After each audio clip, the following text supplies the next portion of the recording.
If you were in the last video, I was just starting to talk about the powers that be in the patriarchy, and the video just like stopped working. Always cracks me up when that happens. But let's jump back in. Let's talk about this. I'm not afraid of my internet connection going down when I start talking about this.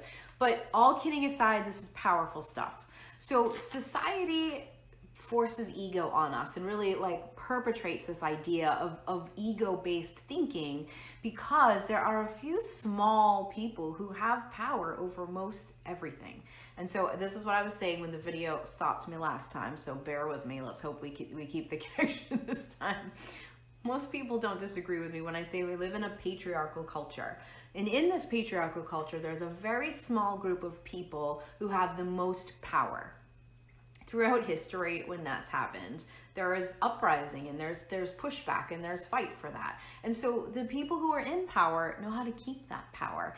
And in order to keep power over people, you want them trapped in ego, don't you, my friends? Yes, because being an ego, hey Patricia, it does two big things for you, okay? So when you're in ego, you are in the energy of fear, and fear creates lack. And so when it comes to feeling powerful, you have a lack of power. You don't believe that you can rely on yourself, okay? When you rely on something outside of you, then that thing has power over you.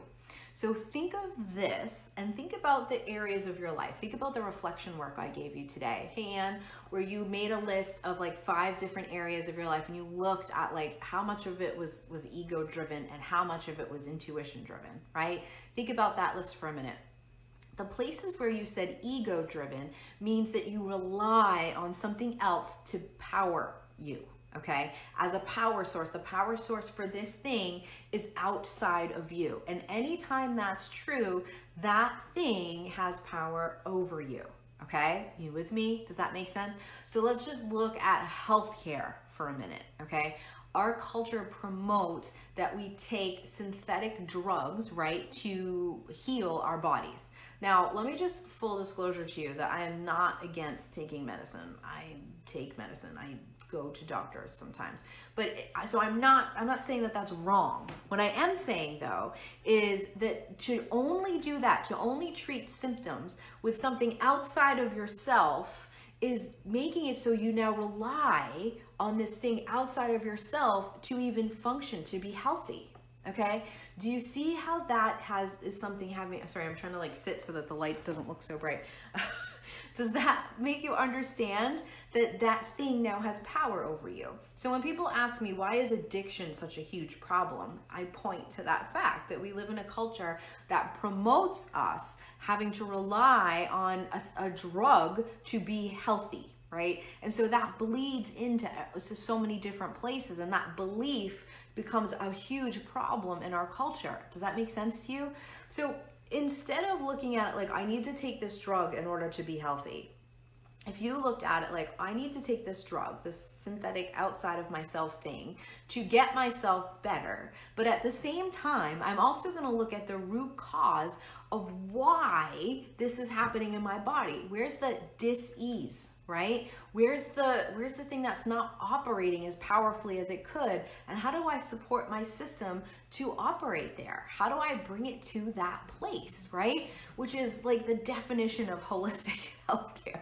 So it's not about not using medication and not, embracing Western medicine. It's about saying, I need to understand where its role goes. I need to understand that it's a temporary fix. And at the same time, I need to be doing things to support my system so that I'm powerful enough to do it without relying on something outside of myself. Jillian says allopathic care has its place. Holistic care should come first, but not exclusive from allopathic care. So I agree 100%. I'm totally with you on that, Jillian. We need to not just treat symptoms. We need to treat them, because I don't believe you should walk around with a terrible headache. I believe that you should, if you need some Tylenol, if you already tried your essential oils, I think you should take it, because I don't think that's a good idea. But if you stop there and you don't ever search for what caused that headache and what's going on and how you can support your system better, then you're not, then you have power over you. You're not powerful in that way. Anne says functional medicine, find root cause, not band-aid things. 100% Anne, exactly. So if you're drinking that Kool-Aid, right, that your body can't function on its own, it needs all these drugs and it needs all these things, and you're only doing that, you're stopping at that place, then your healthcare, you're not powerful in your own health, right? When it comes to money, I hear this one constantly. I can't quit my job because I won't have enough money to live. What you're saying is that in order to manifest the means to have enough to eat and to have shelter, you need this one particular job, which is just not fucking true, okay? You actually don't need that one. You can do a different one. You can manifest it in a different way. You can find a way, right? You can do it, but you believe that it's outside of you that's manifesting the money. It's the job giving you the money. No, it's you giving you the money. It's you manifesting it, okay? Does that make sense? Is that lighting better? I feel like my lighting looks cuckoo today. I don't know. I'm gonna stop worrying about it. So you have to look at stuff that way. So look at that list of stuff and go, what has power over me? And how can I take that power back? How can I remember that I'm the powerful force? Your employer is not the person giving you the money. You are getting the money. You are manifesting that. And you can do it someplace else. Now, does that mean just like go quit your job and, say positive mantras and hope money comes in? Hell to the no. That's not a good idea either. But it does mean to remember that you are powerful enough to manifest the means to do the things, right? Money isn't the thing that gives you permission to do stuff. You are the person that does. Money is just one of the means to help you get it, all right? So you just have to take that kind of thing back. Make sense? Okay. So the other part of this with ego is that they want you divided. Okay, so if you are divided, which ego makes you see how you're disconnected from everyone, you see the difference. How am I different? How am I disconnected from you? When you're in that space, it's also very hard to be powerful. So if you think of the times in history when power was overthrown by the people, it was because the people united against those like 10 people who have power. The thousands upon millions of billions of people were like, I don't think so.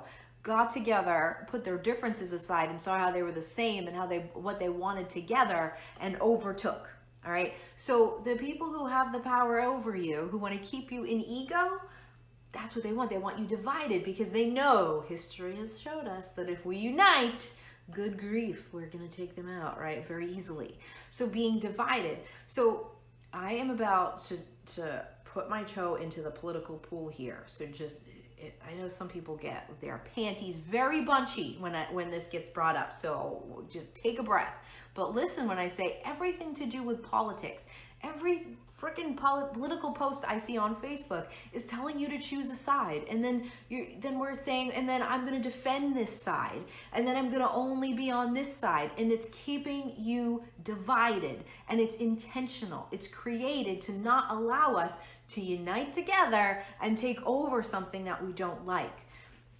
One of the things that I do quite often is come in when people have disagreement, all right? So there's two different issues and people can't see eye to eye. They hire me to come in to help them find the common ground, because who better than an intuitive to see what's connected, how it's alike, all right? So I did this one time for people who were on opposite sides of an issue, and I have to be kind of vague about the details here, so I'm not trying to be like coy. It's just that like I have to protect people. But the issue was gun control, okay? So there were these two groups of people, and they were trying to figure out what to do and how to take action, and all they were doing was yelling at each other. They were screaming. And so it was people who were for more stricter gun control and people who were against it. And it was like, it was very, very insane. And nothing was getting done because all they were focusing on was who's right, okay? Talk about a freaking losing battle. You're never gonna be right. Someone else is going to be right to them, and you're going to be right to you. Like, stop fighting that fight. It's not going to work, okay? But this division that we have over this is a way to keep everybody separate, right? So I went into that, and I said to the people who were for gun control, I said, What is it that you're afraid of? Talk to me about your fear. And so what they said is, we're afraid that somebody with a gun is going to go into the school and is going to shoot our kids. Okay. And then I'm afraid that my child's going to die because of that. Okay. And so I went over to the other side for the people who were against gun control. And they said, I'm afraid that in the middle of the night, somebody's going to come in and they're going to have a gun and they're going to shoot my kids. And I'm not going to be able to defend myself because I don't have a gun. And so I went, we are all afraid of the exact same thing. Okay. Both sides are afraid of harm coming to their loved ones and their loved ones being shot and not being able to defend them. Both sides are afraid of the same fucking thing, right? And so we talked about that. And so what started to happen was empathy. So the people who were for gun control started understanding that the people who were against it were coming from a place of fear and the desire to protect the people they love. And the people who were looking at the people who were against gun control realized that they had the same exact fear and that they came from that same place. So they began to talk and they began to compromise and they began to focus on solution to their joint problem. Okay, so I get to walk out of there with people going back and forth. When I left, they were going for hours. The girlfriend had to get out of there. But when I left, they were working on creating, because there was someone in that class, in the place that I was in, there was someone there that actually ran a school that taught people how to use guns. And so they were actually working on a class for people who are like all about gun control and afraid of guns, so that they could come in and understand guns. They were also talking about, tell me this isn't brilliant. They were also talking about how can we educate people who don't know about guns. If, let's say, you wanted to ask, my kid's gonna go over your house, do you have a gun in your home? The people who did have guns in their home were educating the people who didn't on the right questions to ask, so that they would know if that was a person who was safe about having their gun. You guys, it was fucking magical. Can you imagine if we could do that on a bigger level? If we could just do that with everything and come in, well, we would be pretty freaking powerful if we did that, wouldn't we? So if you can look at that, you can escape this idea that we're all separate. It's like, I see people constantly on Facebook being like, you're a jerk if you like Trump. And then I see other people saying, you're a jerk if you don't like Trump.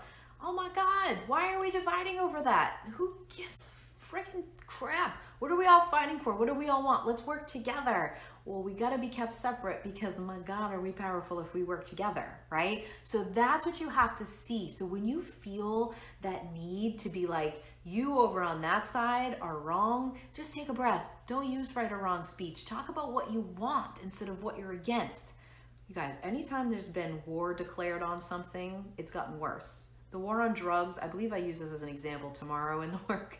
The war on drugs is, look it up. As soon as that became a thing, the name of what they were doing, the drug problem got way worse, because you just put all your focus on the thing you don't want, right?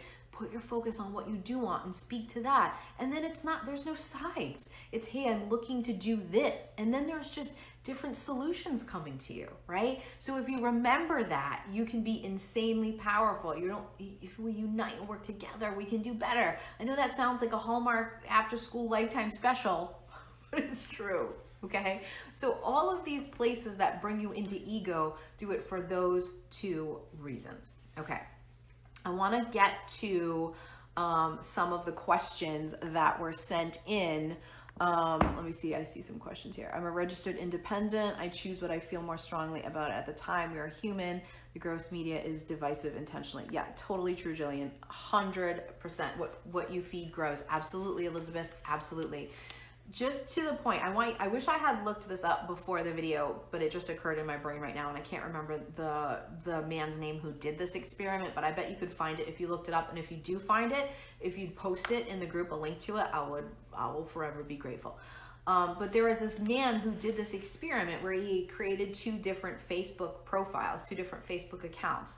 And on one of them, he posted things being like very, very right-wing and very conservative. And then on another, he posted things being very liberal. And some of the things that he posted were like, I won't get into all those details because that's boring. But they were both very different in what he posted about and what he shared about. And what happened is the ads and the stories and the things that he saw in his feed were exactly in line with the things he was posting. So for example, when he, on his profile where he was being super ultra conservative in his political views, he saw stories that were all promoting that and were all about that. And on the profile where he was very liberal, it was all for that and against that, and it was all news stories like that. That's really freaking dangerous, you guys. That's really not good, where all you're surrounded by is your own opinion. That's terrible. That's just creating this gap more, but that's what that's designed to do, to keep you separate. Make sense? So there is a man who did this, and there's a whole awesome article on his experience about it. I think there's a few articles, so look that shit up. It's awesome. Jenny said, I use this concept all the time when I'm dealing with volunteer organizations. There was always the divide between the volunteers and the organization, but finding empathy and common ground always led to more successful engagement and fundraising. 110%. When people are yelling and screaming and fighting with each other, they are afraid, okay? So when you put up that Facebook post about screaming and you're just so mad and you can't even believe this thing that happened, you are just, it's like waving a flag that you feel afraid. That's what you're doing, okay? But if you're posting good things and things that you want more of and things that you believe in and looking for support and advice and information on something that you want, then you are coming from a place of love. You're waving the love flag, right? And that's gonna get you a lot more and a lot further and a lot more united with people than it is if you wave the fear flag, because all you're doing is inviting a right and wrong argument, and nobody wins those. In the history of your life, tell me one time you actually won one. I mean, you probably awarded yourself a win, but did you actually win? Did the other person just lay down and be like, all my views are wrong, that point you made means I'm right? No, that doesn't happen. Okay, let me get to some of the questions you guys asked that I wanted to talk about. Okay, so one of them was how to stop listening to ego. So a lot of you were posting about that today because you're feeling like, oh my God, look at all these areas of my life that ego drives, and I want to let it go, and I want to follow my heart, and I want to be the most intuitive person in the whole entire world, and I want everything I do to become motivated by that. But how do I stop listening to my ego? It's so strong. Ah! Oh my gosh, I get it. I have been in that thought spiral many a time in my life. Here's the thing. If your self-worth is connected to an ego belief that you have to have other people's approval, this is going to be insanely hard to let go of. So let me talk to you about self-worth for a second, okay? Waving the love flag, you love that. I love that too, Elizabeth. So listen, self-worth is the most stupidest concept I've ever heard of in my life. It is clearly some ego bullshit that makes no sense, and I'm going to tell you why, and you're going to look at it differently forever now, I hope. Forever! Oh my gosh, it's so dumb. Okay, here's what it is. Self-worth is the idea that you have to do something to be worthy of love. Excuse me? No. And here's the thing. You don't actually believe that. And I know, because I have run this experiment many times, and I have said this exact thing that I'm about to say to you to so many different people. That it's got to be the count in like the tens of thousands of people I have said this to, and I've never had an answer that wasn't in line with the point I'm trying to make. So here's the thing. If I pulled a stranger off of the street right now and I dragged them in front of your face in this video right now, okay, hopefully they wouldn't look as like brightly white as I do. I did that right now. And I had them there and I said, does this person deserve love? What would you say? Yes or no? You would say yes. And if I said why? You would say something along the lines of, well, because they exist, because they're a person. Interesting. So just by existing, people deserve love? Good concept. That really goes against the idea of self-worth, doesn't it? Because self-worth tells you that you have to earn that love, that there's something, who you are just naturally is not good enough to deserve love. Right? But that's a load of bullshit, because you know why? You are love. You can't deserve something that you already are. That's what you're made up of. That's how you were created. That's the stardust in your bones. You are love. You can't go out and earn it and deserve it, because you already are it. So it's this idea that your behavior is the thing that makes it whether or not you deserve something. My favorite thing to say about this is my Hitler had a wife story, okay? I had a client one time, I don't know if she's watching this or not, but I know she enjoys when I tell this story, who went on and on to me about the reasons that she does not deserve to have love in her life, why she hasn't found her great love yet. And they were all such bullshit. It was like, well, I made a mistake in 1992 and I, had issues from when I was 7 and I'm a little flighty and I'm this and I'm that. And I was like, hold the phone. You were trying to name reasons that you are not a kind, good, amazing, perfect person. But the thing is, Hitler had a wife. And I think we can all agree that Hitler was not a good person. Hitler was a jerk, putting it mildly.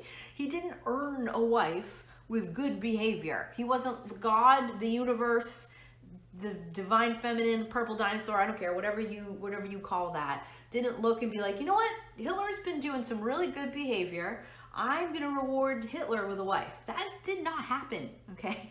Hitler had a wife because Hitler decided he wanted a wife and went out and got one, right? It has nothing to do with the quality of human you are. What you get, what you get and manifest in your life has to do with how you manifest. It has to do with what you think you deserve. It has to do with how you feel about yourself. It has to do with the limitations you've placed and the conditioning you have. Not the quality of human you are. There are a lot of sucky people with a lot of good stuff. And there are a lot of amazing people with a lot of lack in their life. That is not the scale. So throw self-worth out the window. Stop playing that game. You don't need to earn things in your life. You already are awesome, just the way you are, mistakes and all, okay? So remember that part. Start undoing that. Look at what your self-worth is tied to. For me, I always have to be careful because my self-worth loves to attach itself to helping other people. So if I'm helping people, I'm a good person. If I'm not worthy of anything and I suck, right? That is a slippery slope that I have fallen down before and it doesn't lead you anywhere good. I do like to help people and I want to, but whether or not I'm helping you has nothing to do with the quality of human I am. It has nothing to do with deserving love. Makes sense? Okay. Elizabeth says, the amount of times you show me aha moments in my life since I've met you blows me away. Thank you. My pleasure, my friend. Okay. Show up messy. This is the second point I want to make. And I don't want to say the question exactly, but I wanted to answer this way to like 50 people. And I did to one person. Okay. I'm trying not to get too ranty, but I don't promise. Women especially are taught that you should always be emotionally in a box and you should always be neatly wrapped up and in complete control like a robot. Do you want to know why you're taught that? Because your most powerful thing about you is your passion, is getting ragey, is getting emotional, is being vulnerable, is being pissed, is being joyous and dancing like a fool, is being so angry that you light shit on fire. That is your superpower. You are messy. You are a wild woman. You are all of those things, but you have been taught to show up neat and not disturbing anyone and not threatening anyone and not being messy emotionally, appearance-wise. Good God, do not show up with messy hair somewhere. What's wrong with you? What is that bullshit? No. Show up as messy as you freaking can. That's your superpower, right? But you have been taught to always come neat and in a box and not to make anyone mad. If you've ever been to one of my full moon circles, you know that one of the first things I say to everybody is you are not allowed to apologize for having an emotion here. A happy emotion, a sad emotion, a mad emotion. Do not even try to apologize to me for crying because I will punch you and make you cry harder. Just kidding. I won't really punch you, but I will call you out on that. All right. You need to allow yourself to do that. Stop apologizing for having an emotion. But women are taught that, right? Women are taught to apologize for everything. I had somebody one time, I said, stop apologizing for your emotions. You're allowed to feel them. Say to me, oh, I'm sorry. I was like, did you just apologize to me for apologizing for your emotions? But this is what we do, right? This is what we do as women. We have to apologize for taking up any space near people. What? Oh my God, it drives me cuckoo. We have to stop doing that. Show up messy. Be emotional in front of people. And then, this is what I want you to do. I want you to take this oath. I can't see you, but I'm going to trust that you're going to do this. You're going to hold your hand up, put it up here, put it over your heart, do this. Namaste. I don't care how you do it. But I want you to swear to this right now. If you see somebody experiencing an intense emotion, do not rip them out of that state and force them to feel better. Stop that shit now. We have got to stop doing that to each other. I see women especially very, very guilty of this. Men aren't allowed to be emotional at all, right? Like, that's not manly. That's a load of bullshit. Good grief. But women, if we see another woman being emotional, we try to rip them out of being emotional and bring them back to stability. We have got to stop. If you see a mother losing her fucking shit, you go up to her and you say, I'll watch him while you continue to throw that fit, lady. You have enough space for that. I'll keep an eye on your kid. You keep doing that. Want me to crank up some angry music? Boom. I'm going to play it for you. You go be as friggin' mad and angry and frustrated as you want, lady. You want me to go get you a cup of coffee? That's what we need to do. Not, okay, calm down. Let's be happy again. Don't be sad. Don't cry. Are you fucking kidding me? Go ahead and be that. Exactly. Create space for them. Exactly, Elizabeth. Hold space. Go ahead. I'm going to give you some space to feel that way. Go ahead. Feel angry, grieve, feel mad, be pissed at the world, feel happy, dance around like a fool. I don't care what it is you need right now. I'm going to stand here. I'm going to keep rooting for you to have enough room to do that. But that is not what we do. All right. We see people experiencing emotion and we try to stop them from experiencing it. All right.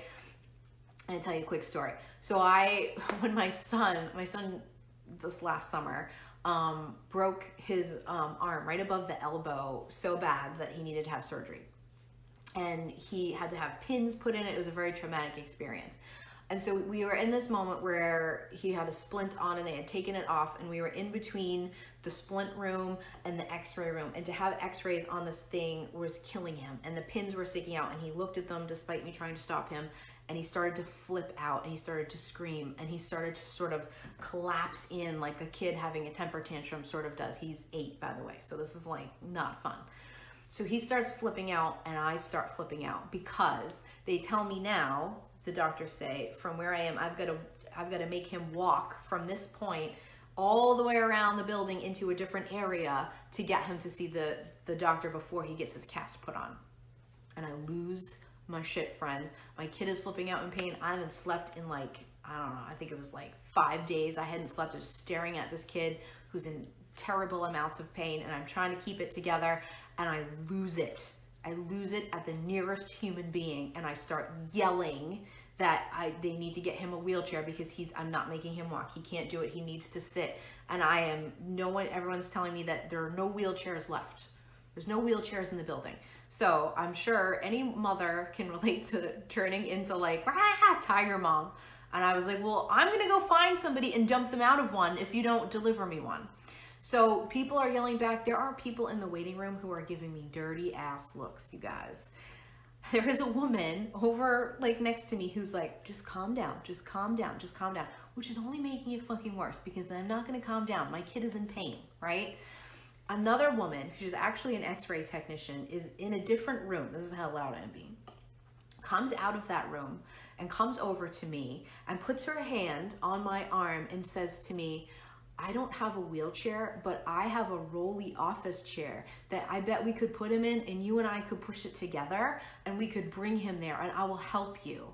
And I was like, she didn't tell me to stop being mad.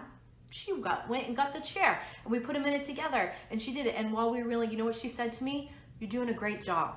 Good job. You're doing great. This is hard. You're doing a great job. And then I got to the doctor. And as we got in, and I'm screaming at the doctor now because I'm pissed because my kid's still freaking out. And the doctor puts his hand on my arm and says, I get it. This is really hard. You are doing great and he's doing great. And he's in a lot of pain right now, but I can promise you, if I can finish doing this right now, we're going to bring him, we're going to put him in a cast and he's going to feel better. He did not try to stop me from feeling that way, and neither did she. And you know what? I calmed right down and I was able to focus and I was fine because they allowed me the room to feel that way. But that mom shamer in the room, she wasn't trying to be a jerk, but that wasn't what I needed. I didn't want someone to tell me I need to calm down. No, I don't need to calm down, actually. It might make you more comfortable if I calm down, but it's not what I need to do. Right now, I need to take care of my kid, right? But this is what we do to each other. How many times have you seen a poor mother at Target with her kid having a freaking meltdown and you see some other woman giving her a dirty look? No, you go over to that woman and you say, you're doing great. Keep it up. This is hard stuff. Can I go over to Starbucks and get you a coffee? Can I go and do anything for you right now? Is there anything I can help you? This is hard. I think you're doing great. That's what you do when you see that. And you don't tell her to stop getting mad and frustrated, and you don't shame her for having a kid misbehaving. You go over there and you give her some space to feel how she wants to feel, all right? Fully allowed. This is what we need to do for ourselves and for each other. We got to stop ripping ourselves out of the emotional states that we're in. Have the emotion until it's over and then move to the next one. Got it? Okay. That was like a PSA, whatever. That's what happened. Okay. People, this is a point I want to make, and I saw it sneakily in a few posts and messages that people sent to me about doing this ego work. And I want to point this out, that a big fear people kept bringing up to me was fear of failure. And so this is very common, fear of failing, not a fun one, right? There's consequences to failing. It's going to hurt. There's going to be fallout. Oh my gosh. Here's what I want you to think about. 99.9% of the time, fear of failure is a disguise for fear of success, all right? People who are afraid of failing are actually far more afraid of succeeding. And it's just easier to say you're afraid of failing. It's easier to like deal with that. Your ego likes that better than it does to say, I'm afraid of being successful and I'm afraid of being powerful. But I like to say 100% of the time, but I don't feel like that's fair. So I'm saying 99.9% of the time. If you're afraid of failing in front of people, what you're actually afraid of is succeeding in front of people. And in your mind, there's a really tough consequence to succeeding and being powerful. So keep that in your brain, okay? You'll only fail if you don't get back up. Exactly. Failure is not a bad thing. Failure is a good thing. I tell people all the time when I talk about business stuff and success in business, the way that I have got to where I am is by failing in a forward direction. Just keep failing, keep going. Don't stop failing. And all of a sudden you get to success. If you're not afraid of that, if you're not afraid to do something that doesn't work out and give you the outcome you wanted, then you're unstoppable, right? Failure has taught me a lot more than success has, all right? Success is great and I love it and it does teach you stuff, but failure is a lot better of a teacher, okay? It's how we learn, exactly. All right, and the last PSA I have for you, because I got this particular message quite a few times, okay? So one of the parts to this challenge is that in order to be eligible to win some awesome prizes on Friday, you have to post an intuitive, woohooey looking quote, self-helpy, on your personal Facebook page. And this has made some people really feel like they're gonna poop in their pants. So I want to address this to you, and you're probably gonna hate what I have to say about it. I'm gonna say it anyways. My job is not to say stuff to make you comfortable. My job is to rattle the cage, right? Okay, so this is what I want you to think about for a second. Why do you have a Facebook profile? Why? Probably you haven't really fully thought of this, okay? Probably in your head, what you kind of want to answer to me is like, oh, so I can see pictures of my friends' kids and so I can share about my life. But you're kind of bullshitting, because those are not the real answers, okay? What's the why driving why you show up on a platform where you have a place to have a voice and to have, you know, visual, to like connect with people? What are you using that for? And if you're afraid to post something about how you really are, then what you're afraid of is not getting people's approval. So then that means that the reason you have a Facebook profile is to get people's approval. And if that doesn't make you feel like I just punched you in the stomach, then you're not an empath, right? That should not be why you have a Facebook profile. And you know, I don't think you started it so that that's what you get, but along the way, you got lost in that shit, right? And you're like, you know what? I'll post pictures about the lunch I'm eating because this one looks healthy. I'm certainly not gonna post the one I had yesterday, but I'll post this one because this is a salad. I'll post that. People will approve of that. You'll post that, but you won't post something that really feels important to you in your heart that you want other people to connect with, because some people might not approve of it. That means that your why for having a social media page, platform, profile, whatever you want to call it, is to gain people's approval. And that's not fulfilling. And that's, in my opinion, a waste of space and a battle you're going to lose at. And I'm going to tell you why in a minute. How about if why you had a Facebook profile is to have a place to voice what you want in the world, a place to like connect with people authentically, a place to support people and be supported, a place to use your voice, a place to influence people in the way that you feel in your heart you want to. Oh my God, what if that's what you used it for? That's a better why. We're getting a little warmer here. That is awesome. Who cares if you get people's approval? All right, now let's talk about approval for one quick second, because I am the queen of not getting approval. I'm going to explain why. I have told you before, if you saw my sweary cry video, you know that I'm always being told I'm too much, right? You're too much of this and you're too much of that and blah, blah, blah, blah. And I don't want you to think that that stops, because every time I make a video, I get messages with some kind of criticism and somebody disproving of something I did. I got a message from somebody yesterday disproving of my hair that day. I mean, it does not matter what I do. There are people who are not going to approve of that, okay? So I recently have had these two like camps sending me mean messages, or messages of disapproval, let's say. They're not all mean. One is that I swear too much. And the other is that I don't swear enough. And it's like, it's so comical to me that I'm being criticized for swearing too much and not enough at the same time. So I'm being criticized basically for swearing at all. And then I'm being criticized because since that video where I swore a lot, I've made a couple of videos where I didn't swear at all or only swore like twice. And that seems like not what I was talking about. So I just want to paint this picture for you that is actually impossible to gain anybody's approval. And here's why I don't care, because I'm not making videos to have you approve of my swear count. I'm making videos because I want to connect with you. I want to teach you something. I want to give you something to make your life better. That's why I do it. That's who I am. And I do it in the authentic mood I'm in. If I'm in a sweary, cryy, yelly mood, ragey, that's what I show up as. If I'm in a like, got my shit together mood, I show up as that. If I'm in a goofy mood, I show up as that. Whatever the hell it is, that's what I do. Because I cannot get everybody's approval. It does not matter what I do. There is nothing. And I don't really care to, because I don't want everyone to approve of me. That would be so boring. I'm far too rebellious to get any satisfaction in that. So my point is, look at what's driving you. Are you being driven by getting everyone's approval? Or are you getting driven by having a platform for your authenticity to shine into the world? Because that is way more fucking fun. Way more fun. Okay? You will be criticized for everything. Listen, I don't mind when people have an issue with something and them coming to me with it. The sweary people I talk to. Mostly I talk to the people who have a problem with swearing in general, and I explain to them why I swear. And a lot of them kind of be like, all right, it's not so bad.